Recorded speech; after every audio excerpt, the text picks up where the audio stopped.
Welcome, ladies and gentlemen, and thank you for tuning in to another episode of Diecast Emporium.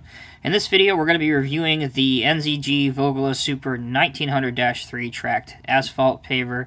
And at the end of this video, I'm going to ask a couple long overdue questions that have been submitted to me on YouTube and Instagram, and hopefully you will get the answers that you want to hear. But first, taking a look at the box, it's very nice, very well presented, very professional. You've got the real machine on the side. Now, one thing I never really understood about the Wirtgen Group Models is this side, the model is upright, right? You can see that very clearly. But yet, on the other side, it's upside down. So it's like a game to determine which side of the model is actually up. And this is true with the Wirtgen Group Models as well. Speaking of, if you have not had a chance, please check out, at the end of this video, the Wirtgen 250i cold planer that I reviewed less than 24 hours ago. That is a fantastic model, and in my opinion, one you're going to want to own. So, it comes with a small reprint of the original equipment's brochure, and it just has some information and specification details in here, all of which are pretty cool. And if nothing else, it makes for some great bathroom reading. So there's that. Here's the two pieces of styrofoam. Carefully lift off. Here's the model sitting inside.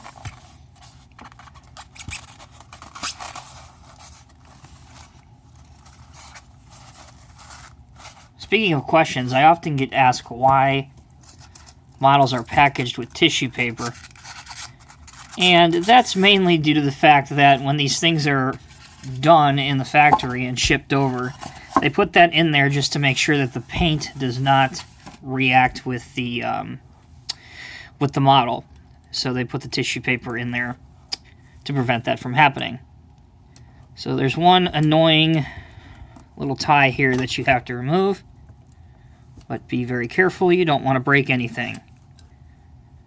So let's start at the business end of the machine, the hopper, right here. If I can do some adjusting on lighting here. Bear with me for 1 second. Well, I guess that's as good as it's going to get, apparently. So here is the hopper. This is where the truck, of course, would back up and engage these rollers right here. Once the truck is engaged, these rollers would push the truck along. The material is fed to the belt right here, the mix, I should say.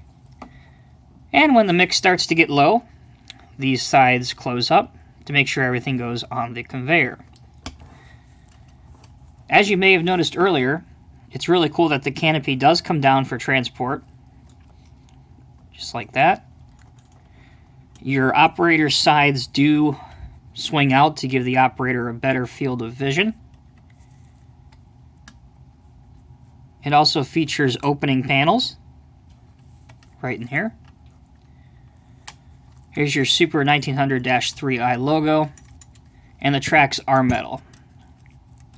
They are extremely stiff, but you can roll them by hand.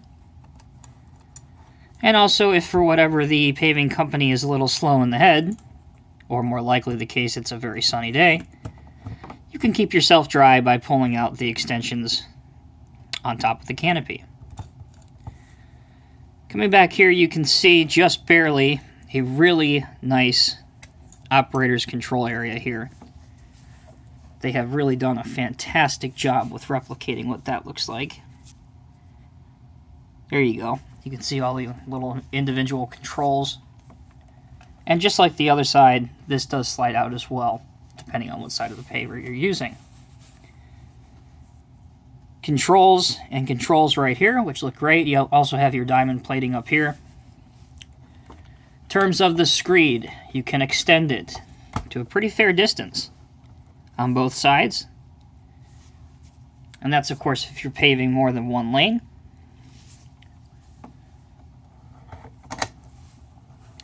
Coming over to this side, again, a lot of the same principles apply. You have another opening door here where you can see detail. And underneath here, Again, this is your screed, which lays down the mat. Here is your auger, which on this particular model does not spin. But other than that, that's about it for the details. Of course, you have your NZG logo. But that's it. So, there you go, guys. There is the NZG Vogele Super 1900-3i paver in 1:50 scale. If you're a really keen-eyed viewer, you will notice that this is the older version with the older logos. So that looks quite nice. So we'll just leave that in the frame while I answer some of your questions. So one of the most popular questions I get almost on a daily basis is where I buy my models. Well, I get my models from a lot of different places. The first hint should be looking up at my main title screen. That would give you some sort of an idea.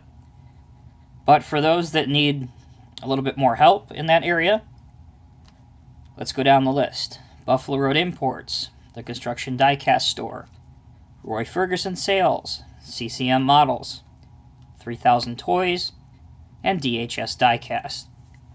Quickly put any one of those into a Google search and you will be able to come up with the website. Okay, next question. Are you giving models away for free? The answer to this question is always no, and there's a couple reasons for that. One, in my opinion, these models are way too expensive, and it's not worth the hassle to hold a giveaway because inevitably somebody's going to get upset and angry, and I don't want to deal with all the drama. Alright, question number 3. Are the Diecast Masters boxes metal? Yes and no. The Highline series models come in a tin, so I guess you could say yes, a metal tin. However, the older Core Classics come in a more traditional style cardboard box.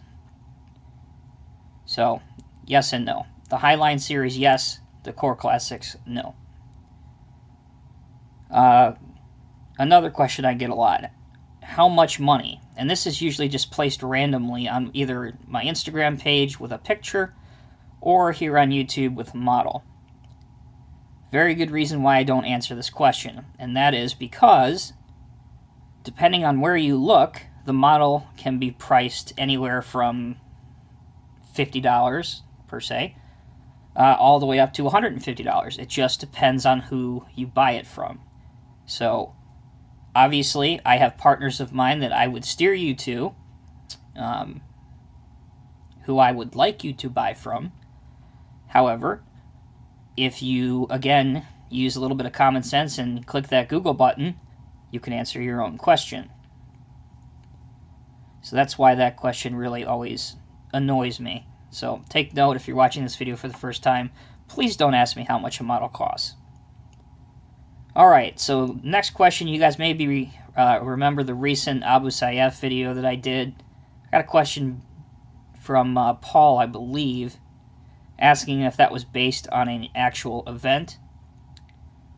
The answer to that is no, it wasn't exactly based on an actual event, but there are common homegrown terrorists, and there are many takedowns and many sieges that the various alphabet soup government agencies take place on a daily basis. If you're not familiar, Abu Sayyaf, it operates out of the Philippines. They are an affiliate of Al-Qaeda, and they are funded very, very well. So I believe that is all the questions I have here on the paper. I hope you guys enjoyed this video. Again, if you have any questions or if you like this model, feel free to submit it to me. I've been really, really busy, so it may take me, like these did, 3 weeks to get back to you. But I always try and do my best. So take care. Thank you for watching. Please continue to watch as we have some really exciting things coming in next week. But until then, be safe and take care.